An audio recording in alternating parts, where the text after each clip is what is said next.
A landmark climate deal reached in overtime at the COP28 summit in Dubai after 2 weeks of intense negotiations.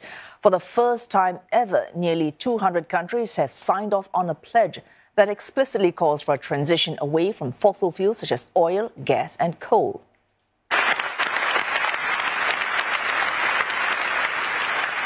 And delegates breaking out in applause after the COP28 president announced the agreement at the summit's final plenary session. Sultan Al Jaber called the accord an historic one, but he cautioned that it's only good if it is implemented. We have delivered a comprehensive response to the global stocktake and all other mandates. Together, we have confronted realities and we have set the world in the right direction. We have given it a robust action plan to keep 1.5 within reach.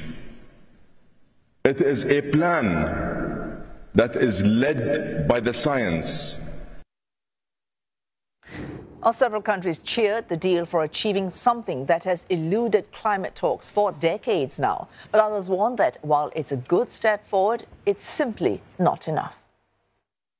In a multilateral venue, to have as strong a document as has been put together, I find, is cause for optimism, cause for gratitude, and cause for some significant congratulations to everybody here.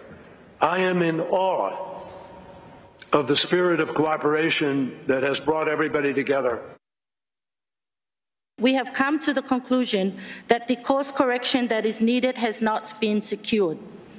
We have made an incremental advancements over business as usual, when what we really needed is an exponential step change in our actions and support.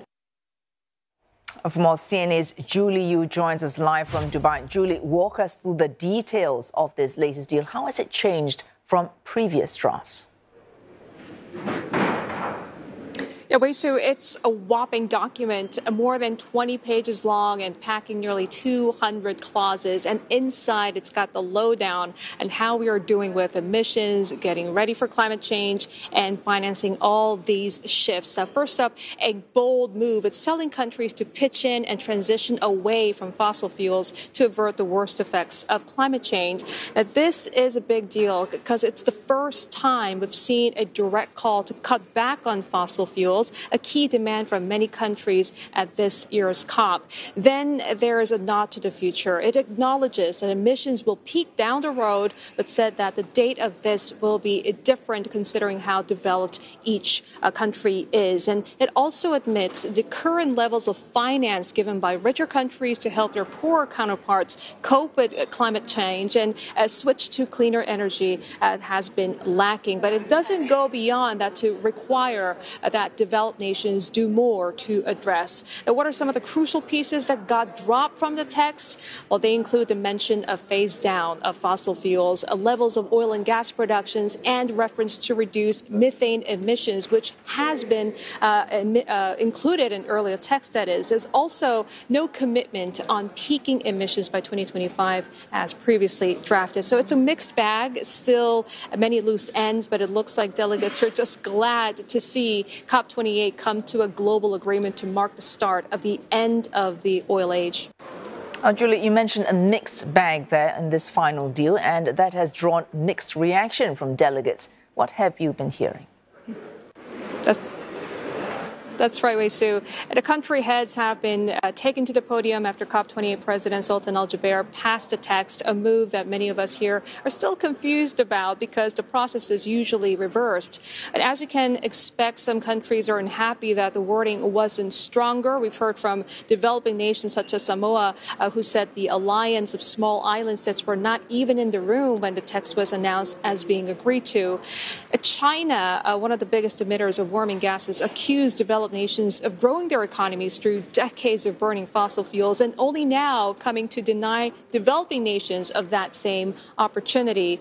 And to our surprise, Saudi Arabia gave a speech on behalf of the League of Arab Groups. The Saudi delegate praised the agreement and emphasized the countries having different responsibilities is key. We also had the rare chance to hear from Russia, the representative praising the deal, calling it ambitious. Now, remember, oil-producing nations were the main opposers to using the terms phase out or phase down, as most nations had urged the COP28 presidency to include. So all in all, the general feeling here is that the deal does represent significant progress for the countries that want to fight this climate crisis.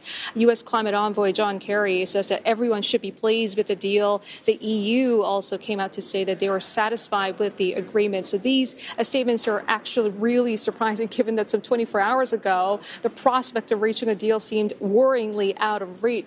But it seems that mentality here, if it's a weak deal, is better than no deal. Must have been everyone's tired mind here in Dubai. So I guess now it's really a wait and see until COP29 next year in Azerbaijan. Back to you, Wesu. Thanks for that. Julie, you reporting live to us there from Dubai.